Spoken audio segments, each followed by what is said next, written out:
Hey guys, Spirit of the Law here. In this video, we're going to talk about the Age of Empires 2 roadmap that was released yesterday. This was initially promised last fall, and I know some people were getting a little antsy about when it was coming and what was going to be in it. Now, the idea of a roadmap locking in future commitments is one we haven't typically seen from the Age of Empires 2 developers, and the idea is they give a heads up of what players can expect over the next 6 months to a year or so. The reason for even doing this, if you think about when it was promised, was to address the very real concern people had last November that support for Age of Empires 2 might be stopping. Remember, when AoE2 Definitive Edition came out to replace HD, or the 2013 version, support for that abruptly ended. The message was, this is the new version, so everyone should play this, and that's all we're going to focus on moving forward. Of course, then the concern when AoE4 came out is the same thing would happen, and it was easy to think that maybe Definitive Edition existed solely to build hype, and then to push everyone over to the new game. Last fall, this seemed like a legitimate possibility, and everyone from casual players to professionals and content creators were concerned about what support for AoE2 would look like going forward.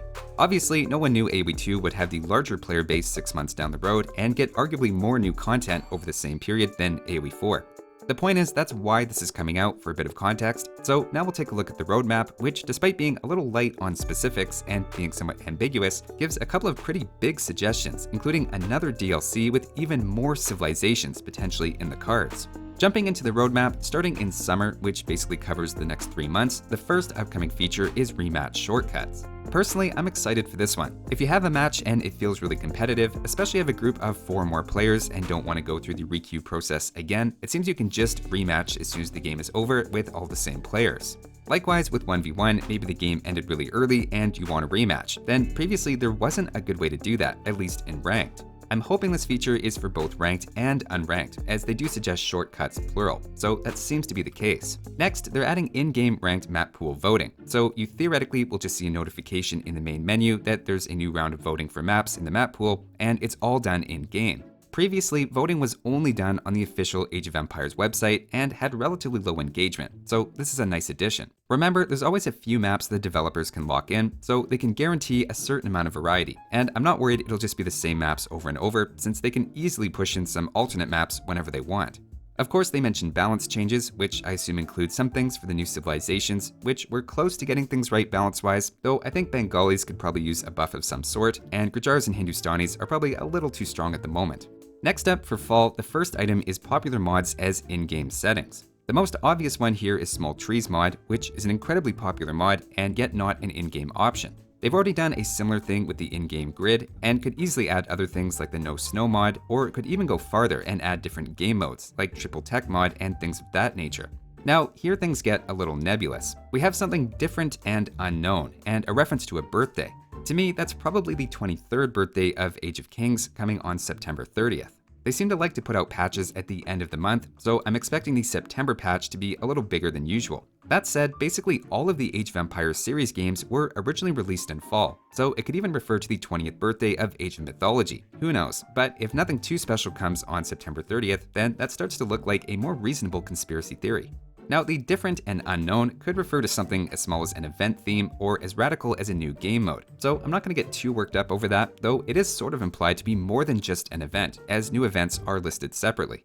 Obviously, they mention more balance changes again, with the pattern recently being one big balance change per season and monthly bug fixes in between. I should mention as well, this roadmap comes as part of a small patch that touches on a few common issues, which I think goes a little under the radar, how good of a job they're doing actually addressing issues quickly when they come up. Finally, in 2023, this is what I'm personally most excited for, as they're promising more updates, again going back to the very point of the roadmap confirming AoE2 support is not being shut down, despite AoE4. Again, they get quite mysterious at this point though, and we have a reference to inviting some ancient friends, and maybe related to that, they say they're taking notes on how much people like Dynasties of India.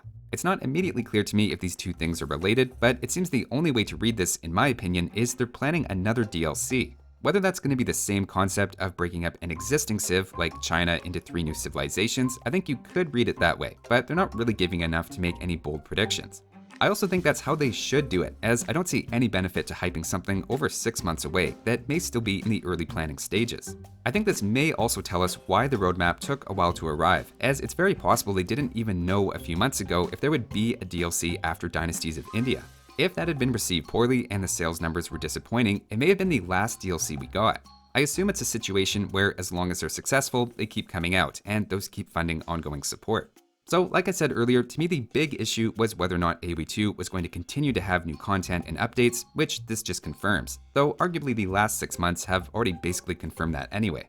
I'm excited for the upcoming rematch shortcut and looking forward to the other things in the pipeline. Let me know what you guys think, and as always, thanks for watching, and I'll see you next time.